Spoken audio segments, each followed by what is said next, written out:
Don't miss the new trailer for John Wick Chapter 3, Parabellum, in the 2-minute warning of the first half of Sunday's football game on Fox.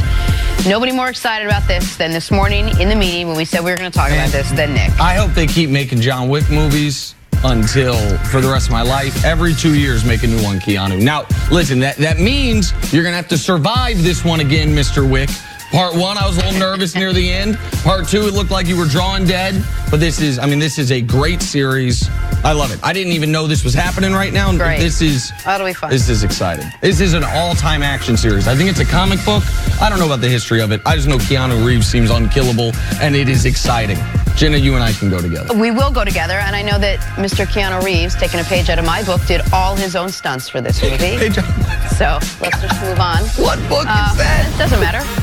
Jenna Wolf, action movie hero. What up, Steve?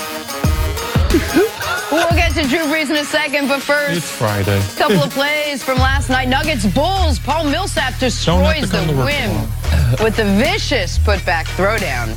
Look at Paul Millsap. This is not usually a part of the game that you see from him. He's really got an underrated career. Good basketball player, high basketball IQ, great in the locker room, and always on winning teams. Hornets Kings. Rookie Miles Bridges slices through the Kings defense before unleashing the dunk. Coach Izzo's boy, very, very athletic. Needs to develop some other parts of his offensive game, but still a very promising prospect. Absolutely. Good body, too, for a young player. Put him together well at Michigan State. All right, finally, college hoops. Projected NBA draft lottery pick John Morant showing off the high flying ability. Man, what's wrong with him? Ooh. How did he get to Murray State? This is what I'm saying. The top 6 of the draft, it's going to be Duke, Carolina, Indiana, Murray State, Duke. Like the sophomore at Murray State, who might be the best point guard in the country. Top 5 pick projection. Moving on to the NFC title game, Rams heading down to New Orleans for a rematch against the Saints. Last time these two teams played, they combined for 80 points. The Saints won, handing the Rams their first loss of the year.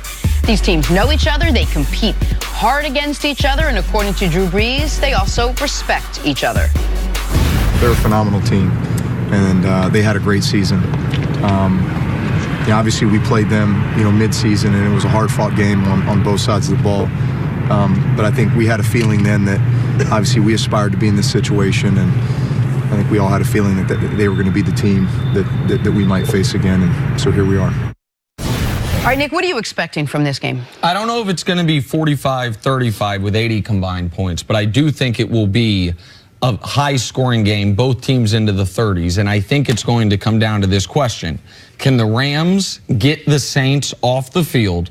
And with this Saints team, that does not mean stopping them on 3rd down necessarily. That means stopping them on 4th down. This is a big discrepancy in this game. The Rams, one of the 3 worst teams in the league at converting 4th downs. The Saints, one of the best teams in NFL history at going for and converting 4th downs. 15 of 18 this year on 4th down conversions. And so it's one thing, you get a stop on 3rd and 6, you're holding 5 yards, oh, they threw short of the sticks also.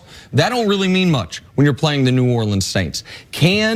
And so the flip side of that is the Saints have some banged up offensive linemen. Andrus Pete's playing with a broken hand, didn't play well this past week, had 4 penalties, dealing with that broken hand he suffered in week 17, had surgery the following week. We know how dominant Aaron Donald is. We know how well Sue played the next week. So in those critical, be it 3rd and short or 4th and short situations, can the Rams front beat the Saints front?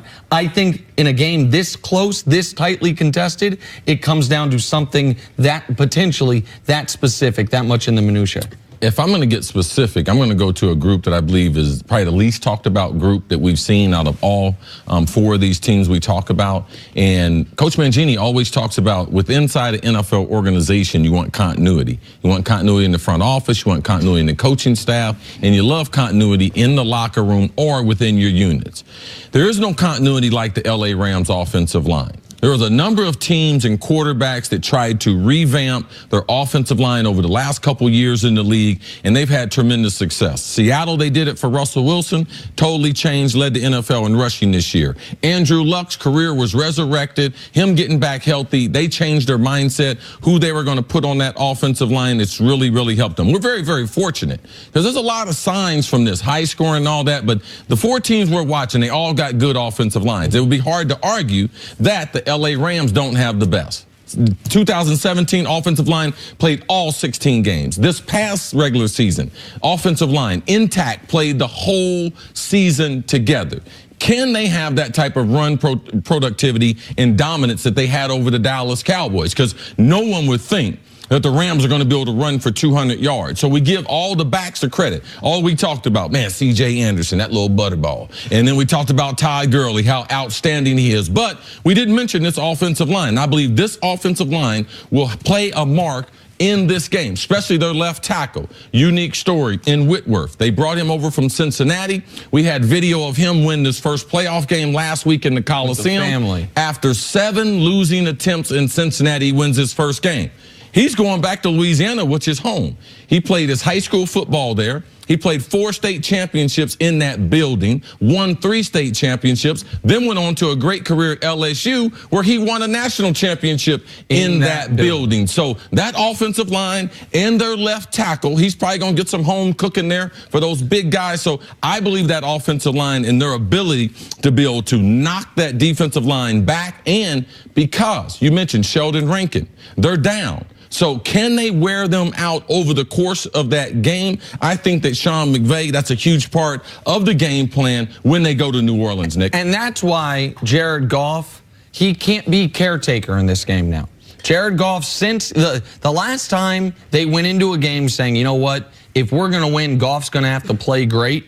He played really well. The Chiefs game, 54-51. But since that Chiefs game, Jared Goff has 6 touchdowns, 6 interceptions. And they've just been asking him, rest of the way, let's not crash this car. Running game's going great. Offensive line's been great. Defense has been better. Let's just take this thing home. I do not think that can be what they ask of Jared Goff in this game. I know you believe in Jared Goff more than I do. I'm in the minority. All the numbers say he's top 10 quarterback in the league. His draft profile says he should be a top 10 quarterback in the league.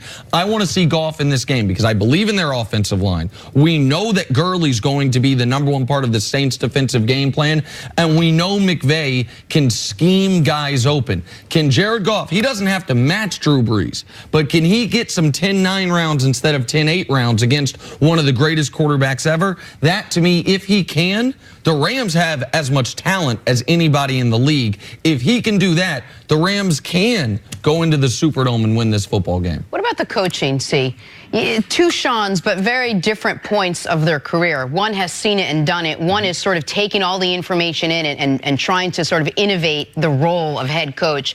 How do you see, how much of this is going to come down to out-coaching the other team? I think it's a great question. I think that you make a great point as far as them being at different points in their career. But in reading articles, following both of these teams, there is a great deal of respect from Sean Payton to Sean McVay and Sean McVay to Sean Payton. They say they try to copycat each other's offense. They steal the plays. They admit it. Most coaches won't admit, no, I drew that up. No, they're like, no, I watched them. Sean Payton says, Sean Payton watches every touchdown scored in the NFL every week, and he makes sure that he watches the Rams. So because he's looking at these plays to say, man, how can I duplicate a formation or a play? And one of his favorites is duplicating plays that the Rams and Sean McVay have designed. So what I believe is important in this game, though, Jenna, for both these coaches at different parts in their career, who can pull off their trick play early? Because whoever can do that, because then you put the other coach in a predicament. Both of these coaches are going to gamble for it. We've seen Rams special teams. They'll run a fake. They'll have their punter throw the ball. We saw last week in Sean Payton, they scouted out the Philadelphia Eagles and they decided in the Chicago game, when Fletcher Cox is on the field when they're punting, those are the only plays he's going to take a break. So they had the film of all the plays he was there, and they pulled off that fake that we believe. Nick, you called that as the play of the game in last week's playoff game, but they had scouted it out, and both of these coaches are looking for that opportunity.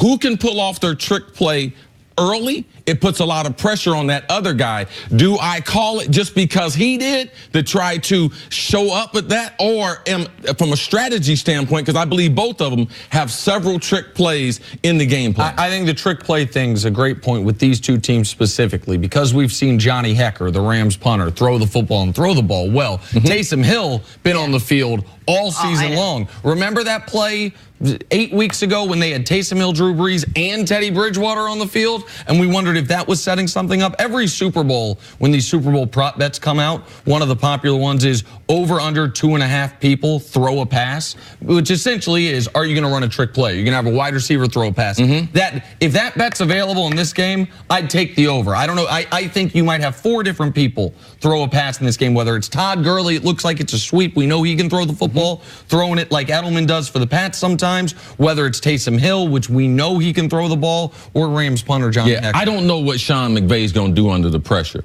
but I've seen Sean Payton under the pressure. And I've seen coming out from halftime from a kickoff in his Super Bowl win, what did he do? Onside kick. So I know he's got the guts to be able to do it. When you're at home, it's a lot easier to pull that off because you still have the crowd there to be able to offset the momentum.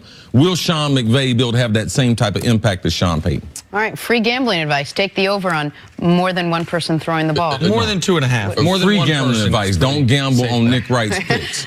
There you go. That's better. Coming up, is Robert Kraft right that Tom Brady is the best football player of all time? That's next. This is First Things First.